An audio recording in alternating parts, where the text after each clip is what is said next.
কোরআন শেখার জন্য, দিন শেখার জন্য তাবলিগে বের হয়েছে। কারণ এই বয়সে আমার যেটুকু মনে পড়ে তখন 70-এর কম হবে না বয়স। এই স্টুডেন্টকে কোন মাদ্রাসায় নিবে? এর জন্য তাবলিগে বের হয়ে গেছেন কোরআন শেখার জন্য। আমির সাহেবকে গিয়ে বলছেন, আমির সাহেব, আমার তো কোরআন সহি নেই, আর কোরআন বিশুদ্ধ না হলে নাকি নামাজ বিশুদ্ধ হয় না। আমি কোরআন সহি করার জন্য তাবলিগে এসেছি। তো আমির সাহেব বললেন, দেখেন, আমার তো সবাইকে খোঁজ খবর রাখতে হয়, আর আমার বাবা তখন ছোট ছিলাম, তাই আমির সাহেবকে বললেন, আমার ছেলেটা ছোট আর বাড়ির বাইরে গিয়ে এরকম তো কোনোদিন থাকে না, একটু খেয়াল রাখেন। আমির সাহেবের নলেজে আছে আমার কথা, যে আমি মাদ্রাসায় পড়ি। আমির সাহেব বললেন, ঠিক আছে, কোরআন শিখবেন, মস্কের তো সময় আছে, আর বাকি সময় রাফি আমাদের জামাতে একটা ছেলে আছে, ও মাদ্রাসায় পড়ে, তার কাছে শিখবেন। আমির সাহেব আমার কাছে পাঠিয়ে দিলেন। রইসুদ্দিন চাচা আসলেন, এসে বললেন, রাফি, তোমার সব কাজ আমার, মানে আমার কি কাজ? তাবলিগে। তাবলিগে গেলে দেখবেন মসজিদ ঝাড়ে দেওয়ার ডিউটি আছে, সিস্টেম করে দেয়, আজকে অমুক, কালকে তমুক, কালকে অমুক। বাথরুম পরিষ্কার করার ডিউটি আলাদা থাকে, বাজার করার ডিউটি আলাদা থাকে, রান্না ভাড়া করার ডিউটি আলাদা থাকে, এলানের ডিউটি আলাদা থাকে। কথা বলেন না কেন? ঠিক কিনা? তালিমের ডিউটি আলাদা থাকে। তো যত কাজ, বাথরুম পরিষ্কার, থালাবাসি বাসন পরিষ্কার করা, রান্না করার, বাজার করা, রইসুদ্দিন চাচা বললেন, তোমার সব কাজ আমি করবো, তুমি খালি আমার কোরআনটা একটু শেখাও। আমি চাচাকে বললাম, শেখাবো ইনশাআল্লাহ, কিন্তু চাচা আপনার কোনো কিছু করতে হবে না, আপনি কি করবেন? মুরব্বী মানুষ, আমি সব করে। من يهده الله فلا مضل له ومن يضلله فلا هادي له ونشهد أن لا إله إلا الله وحده لا شريك له ونشهد أن سيدنا ونبينا ومولانا محمدا عبده ورسوله أما بعد فقد قال الله تعالى في كلامه المجيد وفي فرقانه الحميد أعوذ بالله من الشيطان الرجيم بسم الله الرحمن الرحيم وقال الرسول يا رب إن قوم اتخذوا هذا القرآن مهجورا وقال تعالى في شان حبيبه إن الله وملائكته يصلون على النبي يا أيها الذين آمنوا صلوا عليه وسلموا تسليما সবাই নামাজে দুরূদ পড়ি। আল্লাহুম্মা সাল্লি আলা মুহাম্মাদ ওয়া আলা আলি মুহাম্মাদ কামা সাল্লাইতা আলা ইব্রাহিম ওয়া আলা আলি ইব্রাহিম ইন্নাকা হামিদুম মাজিদ। আল্লাহুম্মা বারিক আলা মুহাম্মাদ ওয়া আলা আলি মুহাম্মাদ কামা বারাকতা আলা ইব্রাহিম ওয়া আলা আলি ইব্রাহিম ইন্নাকা হামিদুম মাজিদ। সাদাকাল্লাহুল আযীম। মাদ্রাসাতুত তাকি আল ইসলামিয়া ও নির্মিতব্য মসজিদুল আকসার যৌথ উদ্যোগে আয়োজিত আজকের এই মাহফিলের সম্মানিত সভাপতি, এদেশের নন্দিত আলেম দ্বীন, মুফাসসির কোরআন হযরতুল আল্লাম আবু ইয়াহইয়া জাকারিয়া আল হুসাইনি হাফিজাহুল্লাহ, উপস্থিত অন্যান্য উলামায়ে কেরাম, শ্রদ্ধাভাজন আলেম দ্বীন হযরতুল আল্লাম আব্দুল্লাহ আল আমিন হাফিজাহুল্লাহ, তিনি উপস্থিত আছেন। আল্লাহ হযরতকে নেক হায়াত দান করুন। সুলতানুল ওয়াইজিন আল্লামা খালেদ সাইফুল্লাহ আইয়ুবী হাফিজাহুল্লাহ, তিনিও আসতেছেন। তো আলহামদুলিল্লাহ, সবার থেকে যোগ্যতা, এলেম সবকিছুতে আমিই ছোট। আপনারা বড় বড় আলেমদের বক্তৃতা এখানে শুনবেন, আল্লাহ শোনাবেন ইনশাআল্লাহ। এই জন্য পরিবেশটা যত সুন্দর হবে, উলামায়ে কেরাম তত সুন্দরভাবে আলোচনা করতে পারবেন। একটু সাউন্ডটা যদি বাড়ানো যায় তাহলে মনে হয় একটু ভালো হবে। হ্যাঁ, একটু সাউন্ডটা বাড়িয়ে দেন। হ্যাঁ, সব ঠিক আছে? কোনটা? না না, ঠিক আছে, অসুবিধা নেই, একটু সাউন্ডটা বাড়িয়ে দেন। হ্যাঁ, আর এখানে কথা না হলে সুন্দর হবে, কথা না হলে। কোরআনুল কারীমের একটা আয়াত তিলাওয়াত করেছি, সূরা ফুরকানের 30 নম্বর আয়াত। কিয়ামতের যে ভয়াবহতা, এটা তো মারাত্মক। কেউ কাউকে চিনবে না, আমরা হুজুরদের মুখে শুনেছি, তাই না? মূলত এটা আল্লাহ কোরআনেই বলেছেন, ইয়াউমা ইয়াফিরুল মারউ মিন আখি ওয়া উম্মিহি ওয়া আবি ওয়া সাহিবাতিহি ওয়া বানি। এমন ভয়াবহ। আরে ভাই, দুনিয়াতেই তো বিপদে পড়লে কাউকে খুঁজে পাওয়া যায় না, কি কথা বলেন না কেন? ঠিক কিনা? এটা বাস্তবতা। কিয়ামতের ভয়াবহতা আরো অনেক মারাত্মক, যেটাকে পরিমাপ করার মতো আমাদের বিবেক বুদ্ধি কিছুই নেই। কোরআনে আল্লাহ উল্লেখ করেছেন, রাসূলুল্লাহ হাদিসে উল্লেখ করেছেন, এটুকু বোঝার সাধ্য আমাদের জাস্ট অনুভব করার মতো ক্ষমতা নাই, বাট একটু বোঝার চেষ্টা করার যেটুকু আল্লাহ তৌফিক দিয়েছেন। কিয়ামতের দিন যেদিন কেউ কাউকে চিনবে না, সেদিন আপনার আমার সবচেয়ে চেনার দরকার পড়বে নবীজির। নবী আমাকে চিনেন কিনা ভালো করে বুঝবেন। কিন্তু ওই মুহূর্তে যদি নবীও না চিনেন, ভয়াবহতা আরো মারাত্মক।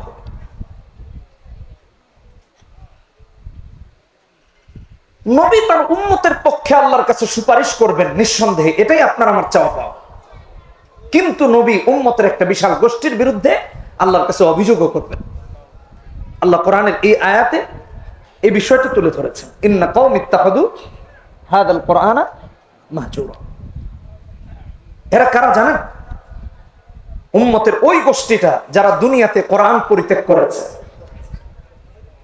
কোরআনের সাথে সম্পর্ক কায়েম করে নাই, কোরআনকে বোঝে নাই, কোরআনকে পড়ে নাই, কোরআন পড়ার চেষ্টা করে নাই, কোরআন সুন্নাহ মোতাবেক রাষ্ট্র পরিচালনার, সমাজ পরিচালনার, ব্যক্তি পরিচালিত হওয়ার, এমনকি ফ্যামিলিকে পরিচালনা করার ন্যূনতম কোনো চেষ্টা করে নাই। নবী তাদের বিরুদ্ধে আল্লাহর কাছে অভিযোগ দায়ের করবেন, আল্লাহ এরা ধরো, এরা জাহান্নামে দাও।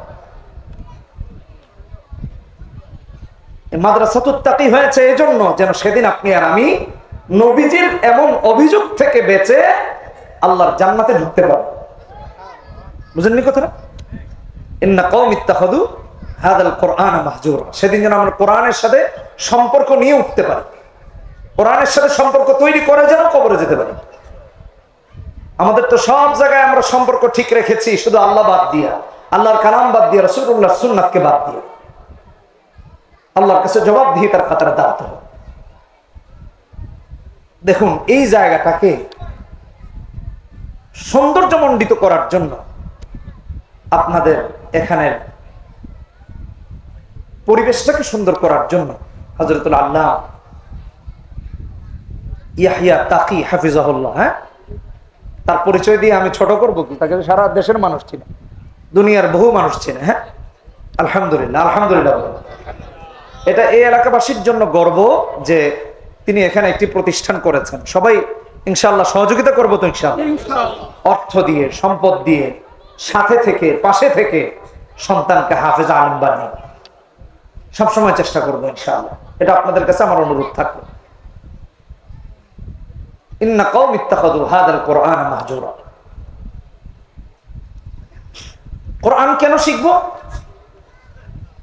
কোরআন না শিখলে আপনি আর আমি হেদায়েতের পথ খুঁজে পাব। আল্লাহ এই কিতাবকে পাঠিয়েছেন হুদাল লিন্নাস, গোটা বিশ্ববাসীর মুক্তির জন্য, মানবতার মুক্তির সনদ। আমরা বলি না কোরআন? আল্লাহ বলেছেন হুদাল লিন্নাস। দেখেন, লিল মুসলিমিন লিল মুমিনিন এমন করে আল্লাহ বলেন নাই, বলেছেন লিন্নাস। মানুষ যেখানে তার মুক্তির পথে হলো কোরআন। শুধু মুসলমানের জন্য না, শুধু ইহুদির জন্য না, শুধু নাসারার জন্য না, সারা পৃথিবীর জন্য। আল্লাহ 185 নম্বর আয়াতে সূরা বাকারাতে বলেছেন, শাহরু রমাদানাল্লাযী উনজিলা ফীহিল কুরআন হুদাল লিন্নাস ওয়া বাইয়িনাতিন মিনাল হুদা ওয়াল ফুরকান। উলামায়ে কেরাম দীর্ঘ সময় আলোচনা করবেন, আমার সময় শর্ট, তাই আমি কথাবার্তার মতো কিছু কথা বলি। কোরআন কেন শিখবো? কোরআন সন্তানকে কেন শেখাবো? সালাত আদায় করছি, হচ্ছে না। ঘুমাচ্ছি, ঘুমটাও রাসূলুল্লাহ শেখানো পথে হচ্ছে না। নিজেকে মুসলিহিনের কাতারে, মুসলিহিন ভালো করে বুঝেন, সৎকর্মশীলদের অন্তর্ভুক্ত করার জন্য কোরআন পড়ব। বহু নামাজি আছে, নামাজ আদায় করছে, তার নামাজ কবুল হচ্ছে না। ভালো করে বুঝেন কথাগুলো, একটু দিলের কান দিয়ে শুনেন। আপনাকে আমাকে বলতেছি, নামাজ হচ্ছে না, অথচ তিনি নিজে ভাবতেছেন যে আমার চেয়ে বড় নামাজি কে আছে? মসজিদে সবার আগে আমি আসছি আর সবার পরে আমি বের হইছি, কিন্তু মসজিদে গিয়ে এমন এমন তার নামাজের পদ্ধতি তিনি হাজির করেছেন, যার সাথে রাসূলুল্লাহ এমনকি কোরআনের তিলাওয়াতের খুশু খুজুর কোনো সম্পর্ক নাই। নামাজ হবে? একজন সারা রাত তাহাজ্জুদ আদায় করেছে কিন্তু ওযু ছিল না, নামাজ হবে? জাস্ট এটা একটা এক্সাম্পল দিলাম। এখন একজন 60 বছর নামাজ আদায় করতেছে কিন্তু তার তেলাওয়াত সহি নেই, নামাজ হবে? ইমামের পিছনে আদায় করেছে, ওকে ফাইন, কিন্তু নামাজ কোরআনে কারীমের তিলাওয়াত ছাড়া বিশুদ্ধ হবে না। নামাজ ভাঙার কারণ 19টির প্রথমটাই হলো নামাজে কারাত অশুদ্ধ পড়া। চিন্তা করেছেন? এজন্য ইন্না লা নুদিউ আজরাল মুসলিহিন, আল্লাহ সূরা আরাফে 170 নম্বর আয়াতে বলেছেন যে আল্লাহ মুসলিহিনদের আমল নষ্ট করেন না। মুসলিহিন 2 রাকাত সালাত আদায় করেছে, তার 2 রাকাতই আল্লাহর কাছে পৌঁছায়।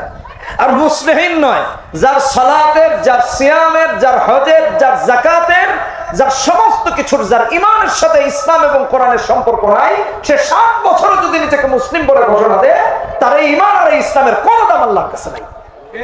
দেখবে যে আরে আমি তো অনেক পাঠাইছি, 60 বছরে তো কোনোদিন নামাজ মিস করিনি, 60 বছরের রোজা মিস করি নাই, কিন্তু সবকিছু করেছে মানুষকে দেখানোর জন্য। এমন ব্যক্তি কিয়ামতের দিন দাঁড়াবে, আমার তো বহু নামাজ, আমার বহু ইবাদত, আমার তো অনেক কিছু আছে, আল্লাহর কাছে তো সব জমা রেখেছে, কিন্তু গিয়ে যখন দাঁড়াবে দেখবে না নামাজ আছে, না ইবাদত আছে, কোনো কিছুই। আল্লাহ তাই তো বলেন ইন্না লা নুদিউ আজরাল মুসলিহিন, মুসলিহিনের আমল আল্লাহ নষ্ট করেন না, কারণ মুসলিহিনের আমল পারফেক্ট হয়।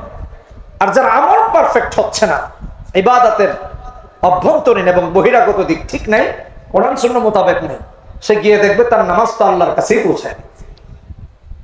এজন্য কোরআন শিখবো, এজন্য মাদ্রাসায় নিজে পড়বো, সন্তানকে পড়বো। একটা কমন ডায়লগ এবং প্রসিদ্ধ, আপনারা দেখেছেন না?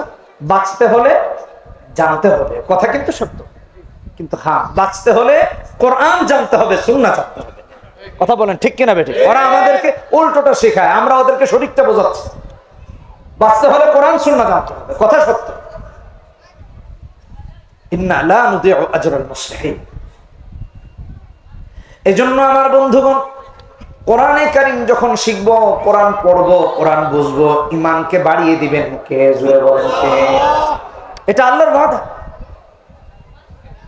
সূরা আনফালের 2 নম্বর আয়াতে আল্লাহ বলেছেন ইন্নামাল মুমিনুনা আল্লাযীনা ইযা যুকিরাল্লাহ ওয়াজিলাত কুলুবুহুম ওয়া ইযা তুলিয়াত আলাইহিম আয়াতুহু যাদাতহুম ঈমানা ওয়া আলা রাব্বিহিম ইয়াতাওয়াক্কালুন। ঈমান বাড়িয়ে দেন আল্লাহ। মুমিনের কাছে কোরআন তেলাওয়াত করলে ঈমান বাড়ে, মুসলমানের কাছে ঈমান বাড়ে, আলেমের কাছে ঈমান বাড়ে। নাস্তিক কোরআন শুনলে সহ্য করতে পারে না, কথা বলেন ঠিক কিনা বেঠিক? নাস্তিকের গায়ে জ্বলন ধরে যায়। এক উপদেষ্টা দেখলাম পর্নোগ্রাফি নিয়ে বক্তৃতা করেছে। কতজনকে দেখা যায় কোরআনের বিরুদ্ধে বক্তব্য দিতে?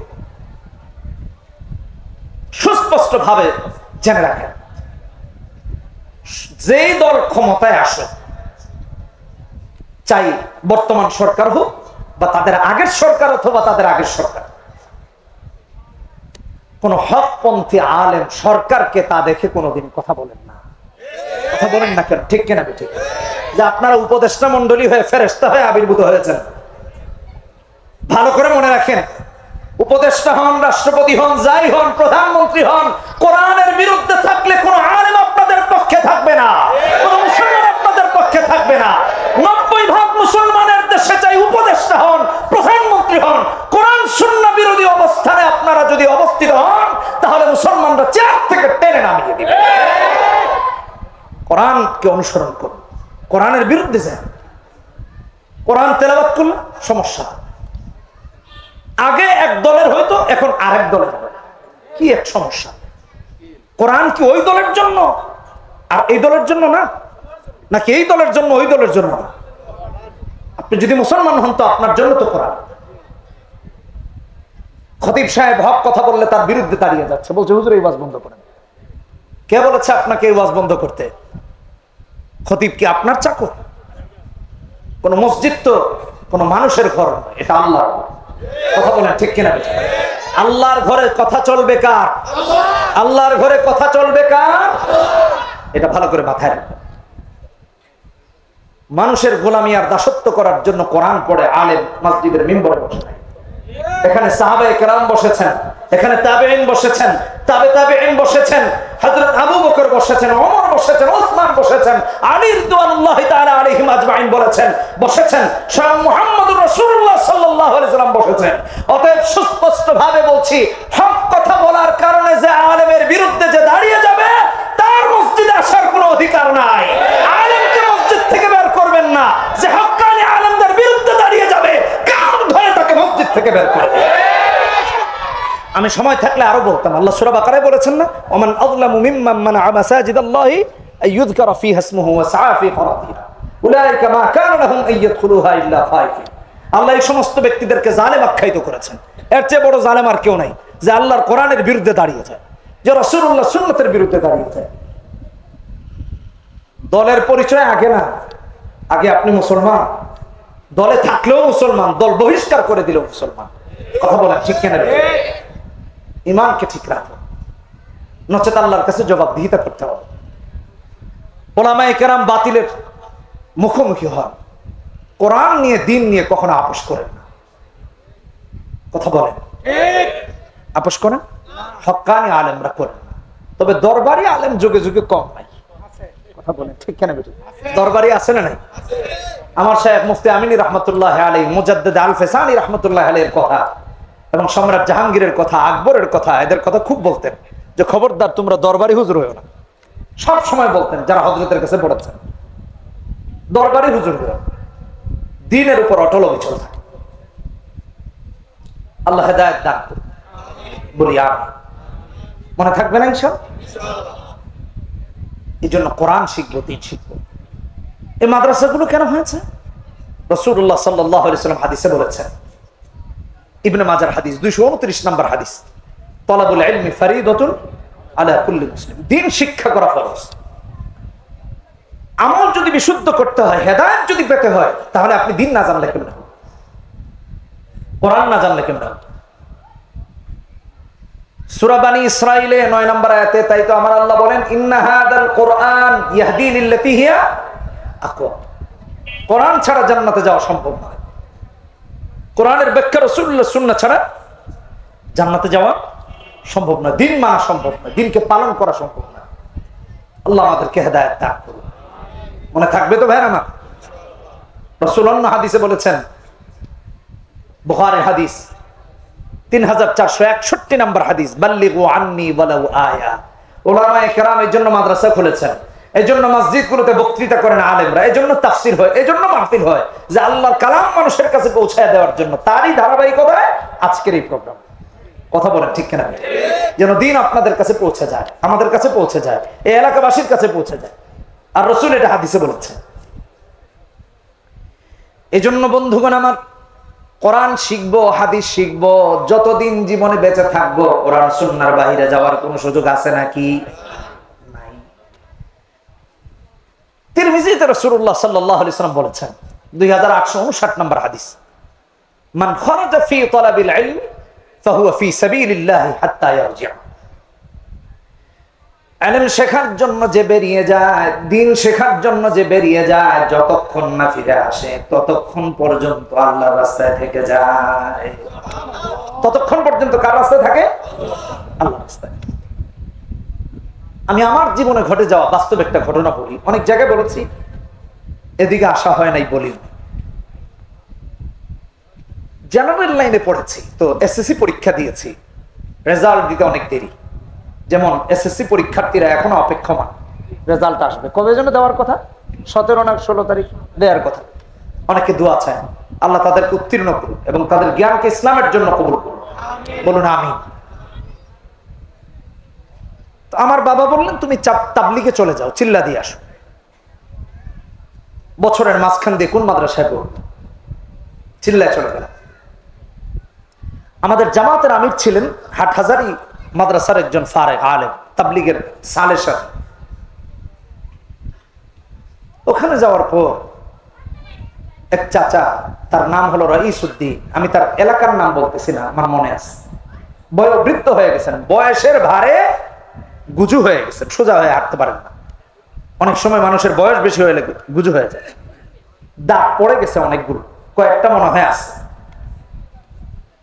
কোরআন শেখার জন্য, দিন শেখার জন্য তাবলিগে বের হয়েছে। কারণ এই বয়সে আমার যেটুকু মনে পড়ে তখন 70-এর কম হবে না বয়স। এই স্টুডেন্টকে কোন মাদ্রাসায় নিবে? এর জন্য তাবলিগে বের হয়ে গেছেন কোরআন শেখার জন্য। আমির সাহেবকে গিয়ে বলছেন, আমির সাহেব, আমার তো কোরআন সহি নেই, আর কোরআন বিশুদ্ধ না হলে নাকি নামাজ বিশুদ্ধ হয় না। আমি কোরআন সহি করার জন্য তাবলিগে এসেছি। তো আমির সাহেব বললেন, দেখেন, আমার তো সবাইকে খোঁজ খবর রাখতে হয়, আর আমার বাবা তখন ছোট ছিলাম, তাই আমির সাহেবকে বললেন, আমার ছেলেটা ছোট আর বাড়ির বাইরে গিয়ে এরকম তো কোনোদিন থাকে না, একটু খেয়াল রাখেন। আমির সাহেবের নলেজে আছে আমার কথা, যে আমি মাদ্রাসায় পড়ি। আমির সাহেব বললেন, ঠিক আছে, কোরআন শিখবেন, মস্কের তো সময় আছে, আর বাকি সময় রাফি আমাদের জামাতে একটা ছেলে আছে, ও মাদ্রাসায় পড়ে, তার কাছে শিখবেন। আমির সাহেব আমার কাছে পাঠিয়ে দিলেন। রইসুদ্দিন চাচা আসলেন, এসে বললেন, রাফি, তোমার সব কাজ আমার, মানে আমার কি কাজ? তাবলিগে গেলে দেখবেন মসজিদ ঝাড়ে দেওয়ার ডিউটি আছে, সিস্টেম করে দেন, আজকে অমুক, কালকে তমুক, কালকে অমুক। বাথরুম পরিষ্কার করার ডিউটি আলাদা থাকে, বাজার করার ডিউটি আলাদা থাকে, রান্না ভাড়া করার ডিউটি আলাদা থাকে, এলানের ডিউটি আলাদা থাকে। কথা বলেন না কেন? ঠিক কিনা? তালিমের ডিউটি আলাদা থাকে। তো যত কাজ, বাথরুম পরিষ্কার, থালাবাসি বাসন পরিষ্কার করা, রান্না করার, বাজার করা, রইসুদ্দিন চাচা বললেন, তোমার সব কাজ আমি করবো, তুমি খালি আমার কোরআনটা একটু শেখাও। আমি চাচাকে বললাম, শেখাবো ইনশাআল্লাহ, কিন্তু চাচা আপনার কোনো কিছু করতে হবে না, আপনি কি করবেন, মুরব্বী মানুষ, আমি সব করে। অযোধ্যায় চোখ দিয়ে পানি পড়তেছে। এত হাসি খুশি মানুষ, খুব হাসতেন, হাসাতেন, সবসময় হাসি খুশি থাকতেন, একটু সরল সহজ। তিনি আমাকে বললেন, রাফি, তুমি চলে যাচ্ছ, আমারে আর কে করছে, আমি আর কারে পাবো? কিন্তু কোনো কিছুই তার সহি হয়নি। আল্লাহু আকবার, কাঁদতেছে। তো উনি এসেছেন এই জন্য দিন শিখতে, যে কোরআন বিশুদ্ধ না হলে নামাজ বিশুদ্ধ হয় না। কোরআন এবং সুন্নাহর সাথে যার সম্পর্ক নাই, তার টোটাল জিন্দেগিটাই অশুদ্ধ থেকে যায়। কথা বলেন ঠিক কিনা? চতুষ্পদ জন্তুর জিন্দেগি আর তার মাঝে কোনো পার্থক্য হয় না। আল্লাহ হেদায়েত দান করুন।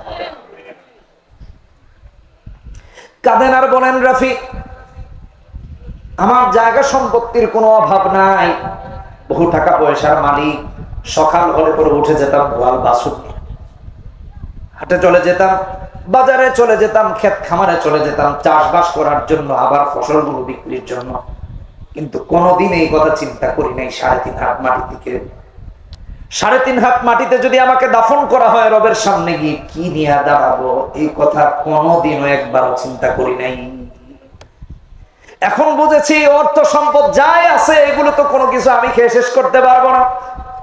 কোনোটা ভোগ করবে আমার ছেলে, কোনোটা ভোগ করবে আমার মেয়ে, কোথাও আবার ছেলে মেয়ে গন্ডগোল করবে, মারামারি করবে, কোনো কিছু নিয়ে আমি কবরে যেতে পারবো না।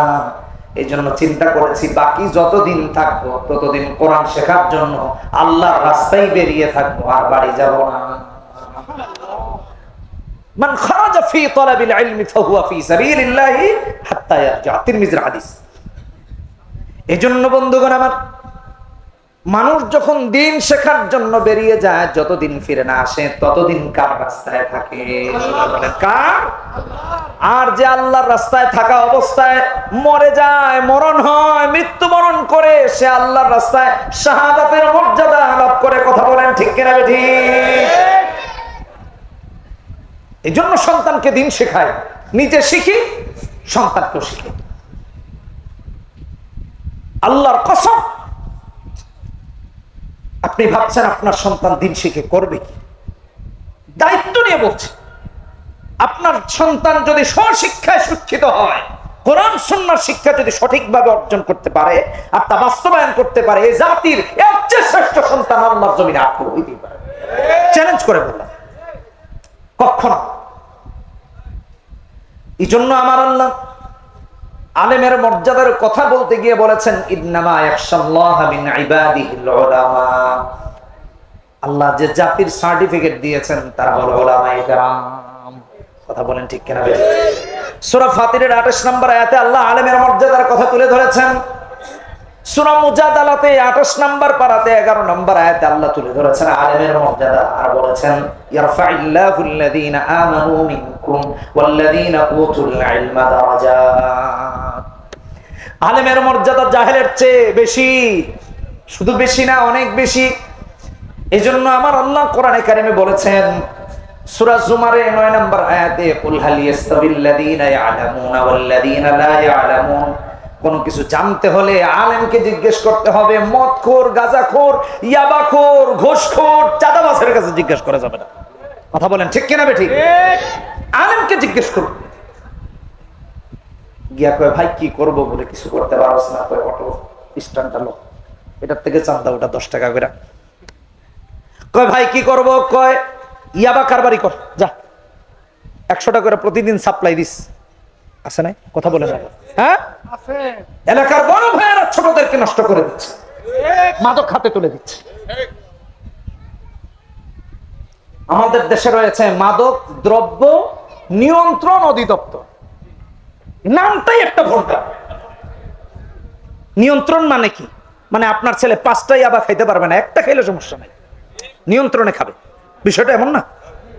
নিয়ন্ত্রণ মানে কি? আপনার ছেলে লাইসেন্স ছাড়া খেতে পারবে না, লাইসেন্স করলে ঠিকই খাইতে পারবে। কথা বলেন না কেন? ঠিক কিনা ঠিক? হ্যাঁ, এগুলো ভণ্ডামি। নাম হওয়া দরকার ছিল মাদক নির্মূল অধিদপ্তর। কথা বলেন ঠিক কিনা ঠিক? ওরা দিয়েছে নিয়ন্ত্রণ অধিদপ্তর। নিয়ন্ত্রণ করে কেমনে? নিয়ন্ত্রণ করে লাইসেন্স দিয়ে। লাইসেন্স ছাড়া খেতে গেলে সমস্যা, লাইসেন্স নিয়ে খাইলে কোনো সমস্যা আছে? কথা বলেন না, লাইসেন্স নিয়ে খাইলে সমস্যা আছে? এই ভণ্ডা। এজন্য আল্লাহর আইন ছাড়া দুনিয়ায় কখনো শান্তি সম্ভব নয়। ভাই কোথায় শান্তি আছে? সারা পৃথিবী খুঁজে দেখেন, কোথাও শান্তি নেই। কেউ অস্ত্র বানিয়ে শান্তিতে নাই, কেউ এই অস্ত্রের গুলি খেয়ে শান্তিতে নাই, কেউ বোমা মেরে শান্তিতে নাই, কেউ বোমার আঘাতে শহীদ হয়ে গিয়ে শান্তিতে নাই। বর্তমান যে অবস্থা, তার মানে আবার কেউ শাহাদাতের অপেক্ষা করে না। আমি এটা বোঝাচ্ছি। এগুলো দিয়ে সারা পৃথিবীকে অশান্তি দিয়ে শৃঙ্খলিত করে রাখা হয়েছে। যতদিন এই পৃথিবীতে কোরআন সুন্নাহর রাজ কায়েম না হবে, শুধু বাংলাদেশ না, সারা পৃথিবীর কোথাও শান্তি সম্ভব। আল্লাহ আমাদেরকে হেদায়েত দান করুন, জোরে বলেন আমিন। এই জন্য কোরআন শিখবো, কোরআন বুঝবো, কোরআন অনুযায়ী আমল করবো। শাহাদাতের কথা বলতেছিলাম। শাহাদাতের মৃত্যুর চেয়ে শ্রেষ্ঠ মৃত্যু তো আর কোনো কিছু হতে পারে না। আমাদের ভাইদেরকে শহীদ করে দেওয়া হচ্ছে, আমাদের বোনদেরকে শহীদ করে দেওয়া হচ্ছে, মসজিদুল আকসাকে শহীদ করে দেওয়া হয়েছে। এক মসজিদুল আকসা ওরা আঘাত করতে পারে, হাজারো মসজিদুল আকসা তৈরি হয়ে যায়। ঠিক কিনা?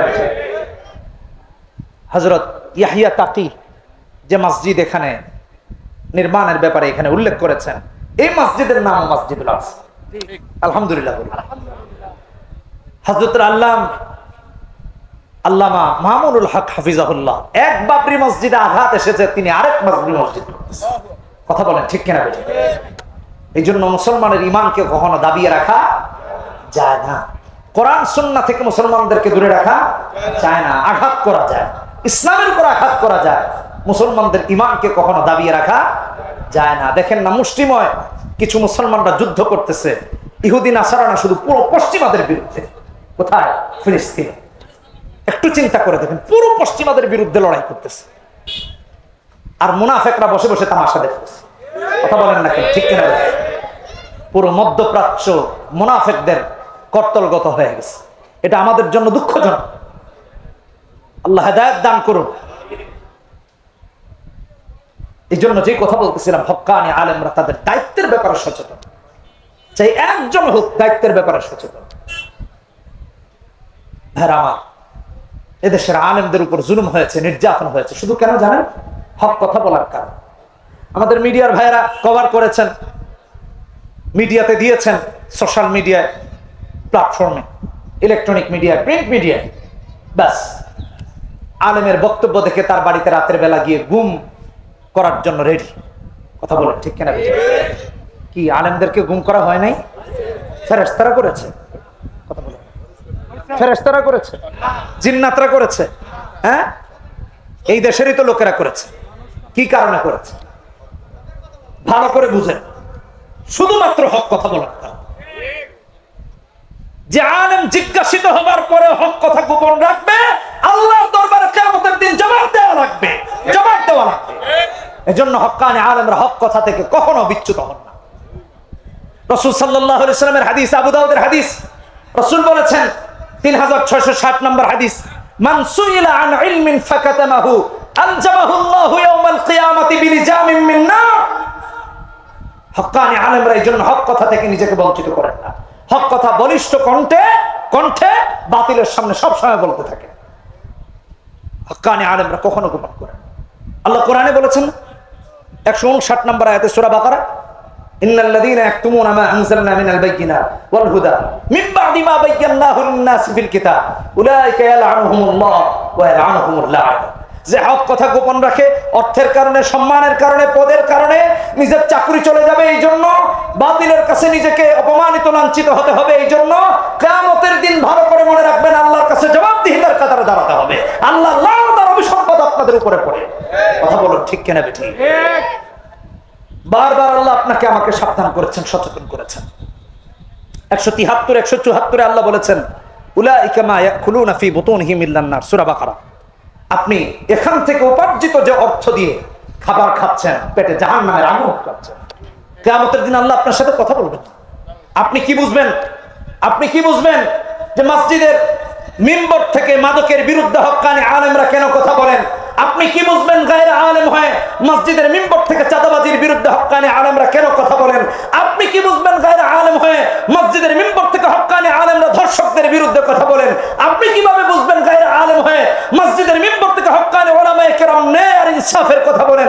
আপনি গায়রে আলেম হয়ে কিভাবে বুঝবেন মাদকের বিরুদ্ধে হক্কানি উলামায়ে কেরাম কেন কথা বলেন? এই জন্য কথা বলেন আপনার কাছে দায়বদ্ধতা থাকতে পারে, আল্লাহর কাছে তারা দায়বদ্ধ হয়ে থাকতে চান না। কিয়ামতের দিন জান্নাতের মাঝে আর তাদের মাঝে যেন কোনো প্রতিবন্ধকতা না থাকে। কথা বলে ঠিক করে। এজন্য হক্কানি আলেম হক কথা বলে। দুনিয়ার চাকচিক্যের কোনো প্রয়োজন নেই আমার ভাইরা, সব বাদ দিয়ে দেন, আল্লাহর সাথে সম্পর্ক কায়েম করুন। আবু দারদা রাদিয়াল্লাহু তাআলা আনহু, ভালো করে শুনেন, দামেস্কের বিচারপতি নিয়োজিত হবে, ভালো করে মাথায় রাখবেন। রাসূলুল্লাহ সাল্লাল্লাহু আলাইহি ওয়াসাল্লামের একটা হাদিসের ব্যাখ্যায় তার সাহাবীর দৃষ্টান্ত দিচ্ছি। ইবনে মাজার হাদিস 4241 নম্বর হাদিস। রাসূল বলেছেন ইজহাদ ফিদ দুনিয়া ইউহিব্বুকাল্লাহ ওয়াজহাদ বিমা ফি আইদিন নাস ইউহিব্বুকান নাস। দুনিয়া বিমুখ হয়ে যা, আল্লাহ প্রিয় হয়ে যাবে। সুবহানাল্লাহ। পথ থেকে বিমুখ হয়ে যা, অর্থ থেকে বিমুখ হয়ে যা, কে ভালো বলবে তা থেকে বিমুখ হয়ে যা, আল্লাহ ভালো বলবেন, বাস এটাই আমার জন্য। কথা বলেন ঠিক কিনা? রবের কাছে ভালো হতে হবে। কার কাছে? সাহাবায়ে কেরাম কেমন দুনিয়া বিমুখ ছিলেন? আবু দারদা রাদিয়াল্লাহু তাআলা আনহু বিচারপতি হলেন, হযরত ওমর বললেন বিচারপতি বানিয়ে দেন, দেয়া হলো। হযরত মুআবিয়াকে বললেন, বিচারপতি হয়ে গেলেন। দামেস্কে গিয়ে ওখানের উঁচু উঁচু দালান কোঠাগুলি দেখে দেখে আশ্চর্য হয়ে গেলেন, আর বললেন আরে দুনিয়ার এত এত বাড়ি বানিয়েছ, পরকালের জন্য কি বানিয়েছ? যারা বানিয়েছে তারা আজও মাটির নিচে শুয়ে আছে। এদেশেরও সম্পদশালীরা কবরের নিচে চলে গেছে, কেউ মাটি ছেড়ে গেছে, কেউ আবার দেশ ছেড়ে গেছে। কথা বলেন ঠিক কিনা বেঠিক? কোনো কিছু নিয়ে যেতে পারে নাই, কিন্তু খাওয়ার সময় ভুলে যায় সব খাওয়ার ক্ষমতা তার নাই। কথা বলেন ঠিক কিনা বেঠিক? গরিবের থেকেও খাইছে, ধনী থেকেও। হুজুরকেও ছাড়ে নাই। বলে হুজুর এটা কি বলতেছেন, ভালো করে শুনে। একদিন মাহফিলে যাচ্ছি, এরিয়ার নাম নাই বললাম, ঢাকা থেকে বের হয়ে যাচ্ছি, তো পুলিশ আমাদের গাড়ি আটকেছে। গাড়ি আটকানোর পর ওখানে গাড়ির কাগজপত্র ঠিক আছে, বাট আমাদের মাহফিলের জন্য থাকা, মাহফিল ধরা তো একটা বিশাল পেরেশান। ওখানে এক ভাই ছিলেন, উনি আবার, তখন আমি তার কিছুদিন পূর্বে বনানী নামাজ পড়ানো বাদ দিয়ে দিস। আমার বনানীর ওখানের এক প্রভাবশালী কর্মকর্তার সাথে সে জামাতে গিয়েছে, এক সার্জেন্ট অফিসার, বিসিএস ক্যাডার। সেই পরিচয়ে আমার সাথে পরিচয় আছে। তা আমি বললাম যে দেখেন ওনার পরিচিত, আর তাছাড়া গাড়ি সবকিছু ঠিক আছে, আর মাহফিলের তারা আছে। তখন বললো আচ্ছা ঠিক আছে চলে যান, বলে আবার আসছে। হুজুর জানালাটা খুলেন, হুজুর একটু চা খাওয়ার টাকাটা দিয়ে যান। কথা ভালো করে বুঝেন কি অবস্থা চলতেছে বর্তমান। বৈষম্যের বিরুদ্ধে এদেশের ছেলেরা আন্দোলন করছে। কথা বলেন ঠিক কিনা বেঠিক? বৈষম্য মুক্ত হতে পেরেছি? রাস্তাঘাটে সব গাড়ি চলে, সব গাড়ি অনিয়ম করে, কোনো অসুবিধা নাই, কিন্তু প্রাইভেট গাড়ি যারা চালায় তাদেরকে মামলা দেয়। কথা বলেন না কেন? ঠিক কেন? এদের সাথে সমস্যাটা কোথায়? এই বৈষম্য কেন তৈরি করে রাখা হবে? এগুলো বন্ধ করুন। লিল্লাহি তাকবীর, লিল্লাহি তাকবীর। আব্দুল্লাহ আল আমিন সাহেবের আগমন, আব্দুল্লাহ আল আমিন সাহেবের আগমন, জোরে বলি শুভেচ্ছা স্বাগত, আরো জোরে শুভেচ্ছা স্বাগত। আলহামদুলিল্লাহ, হযরত চলে এসেছেন। প্রত্যেকের সময় খুবই গুরুত্বপূর্ণ। আর আমার এটা অভ্যাসের পুরো খেলা যে পরবর্তী আলোচক কখনো যদি চলে আসেন আর আলোচনা করা হয় না, এটা ঠিকও না। হ্যাঁ, তো ইনশাআল্লাহ